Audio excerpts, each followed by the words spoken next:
Okay, Jeff here, and I'm walking from the train station, doing a video walking from the train station with a guitar and a acoustic bass on my back, and I'm pulling a trolley of like a speaker. So what's the topic today? Saw a text, I think it's Kara, that's the one who posted it. What you talked about was translation, that you were kind of scared in the beginning when you started about translation being something you couldn't change the text, and that, Sage Jerome would, zap you or something like that. I'm not reading it right now. And this is really interesting because this has been come up a lot of times. There are some companies actually say, the translation is better than the original. That's what they sometimes say. And there are other, lots of people said that, it's better. Or now I've actually done at Carnegie Mellon University, what we did is we actually changed the original. We could actually do this because we weren't trying to translate something for products. We were trying to just have bilingual content. It didn't matter what it was. So if we didn't like the way that the original was written, we rewrote the original because there's a newswire. It didn't matter. We actually did that. I chopped up sentences. I even changed some stuff. Didn't matter because it was to build a bilingual database. So it is possible sometimes to change translation or the source text.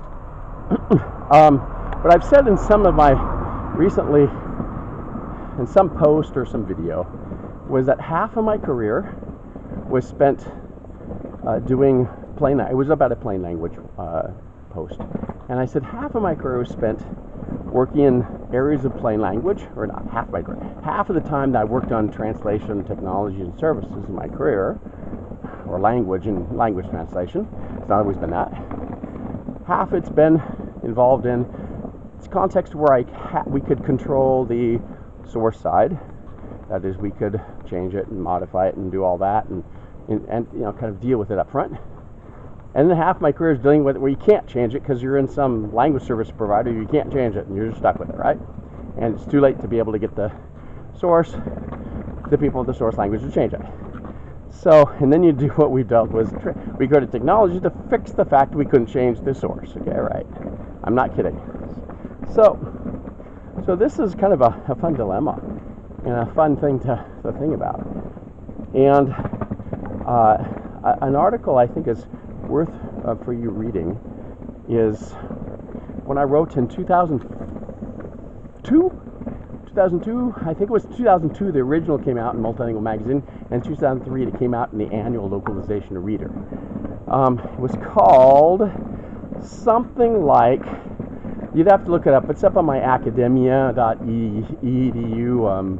It's up in several places. It's up in my LinkedIn profile. Just go down my LinkedIn profile, look at the list of publications at the top of my publications list, and then just go click on the link.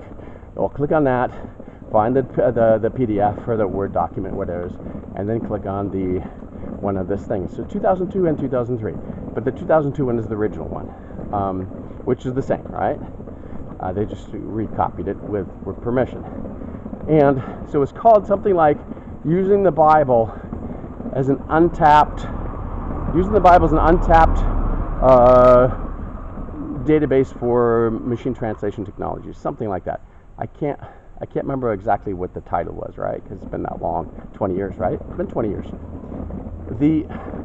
But the premise was, and what I explained, Bible translation from different points of view. And I showed that you can have different types of Bible translations depending on the purpose of the translation, which means that you can have different translations of the same text, even holy texts. Yes. So what's important to see is that you can. Now, I'm not saying it's changing the source text, but something really interesting in all that was that you can modify, how the target text is depending on the source. Now, a lot of this is the Bible. When the Bible translation is kind of complicated because it takes a long time to do it because it's people are trying to be very careful with the translation, right? It's just they don't want to make a Cracker Jacks box translation. But there are lots of different efforts to have it done in different ways. So, uh, so there are. I did talk about things about in that article too about examples where you've got different types of translations where you've got where you don't have where you got multiple translations. That happens usually for different types of books, kids' books, parents' books, kind of stuff. Yeah, different target audiences. That happens, but the whole idea of modifying the source language has it's brought up a lot in controlled language, plain language kind of stuff. The also thing to look at is called PCA, people-centered approach. There's been a thing about that for probably the past 10-ish years.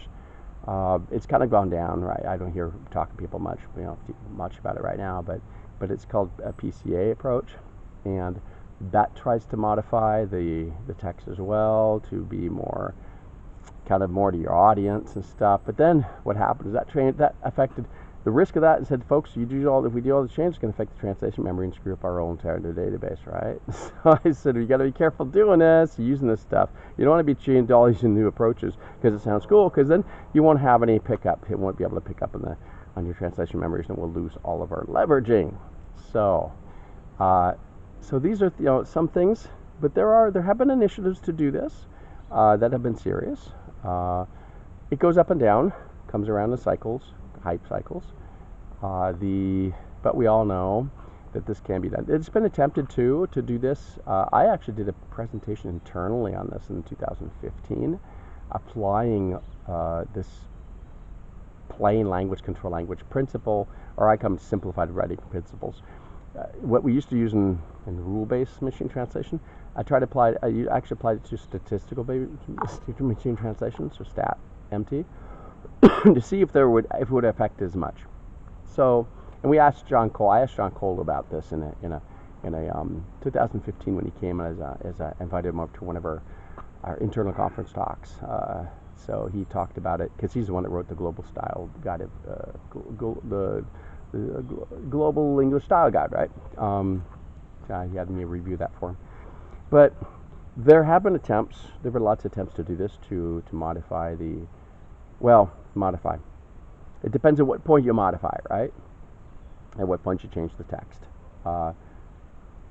And with all what we call continuous delivery, this is becoming a very fuzzy principle, right? Because you can change things always because there is no delivery date, because it's constantly changing every day, right? It's just this constant feature delivery stuff, right? So the idea of fixed deliveries is kind of being, not I want to see thrown out the window, but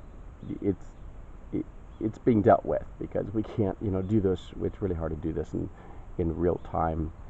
Huge things like Facebook content and stuff where you can't shut down any servers. You just can't shut anything down, right? You can't shut down systems.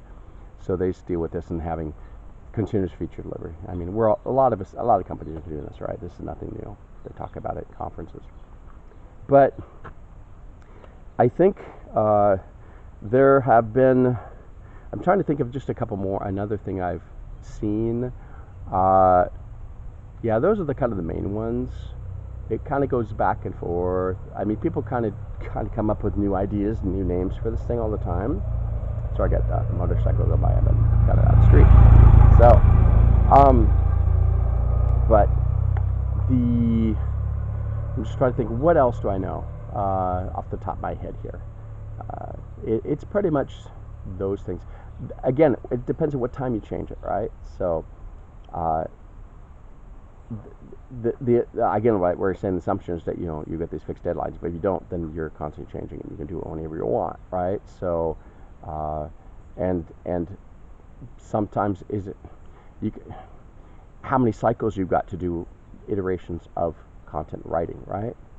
And something that I've seen in doing a lot of multiple drafts, we've done this too, where you get multiple iterations of drafts and stuff and find the things faster.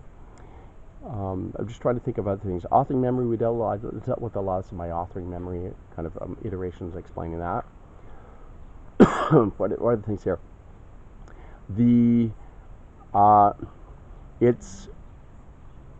I think that it's getting very fuzzy, right? And then when you start adding all the user generated content, you know, chats and forums and stuff, and forums, what do you want to call it?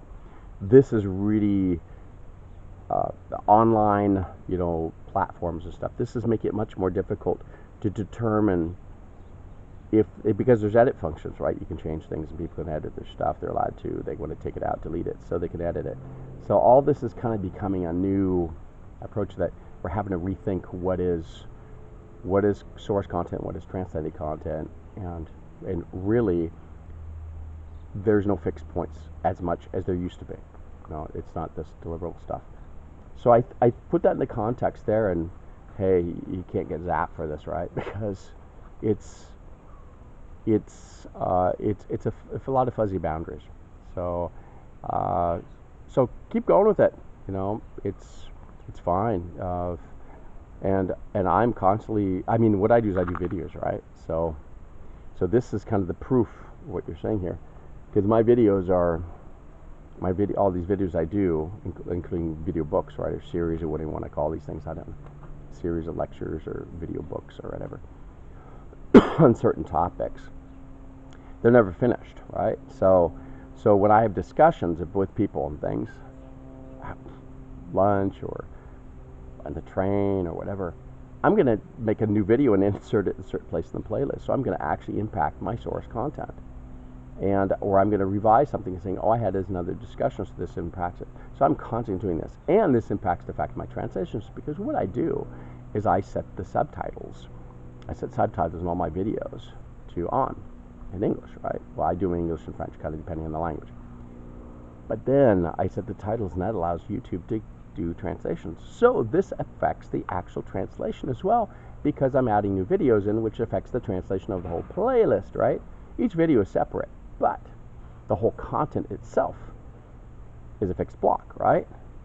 And if I add new videos in, I am affecting the content if I'm adding new things that change and give new opinions and stuff.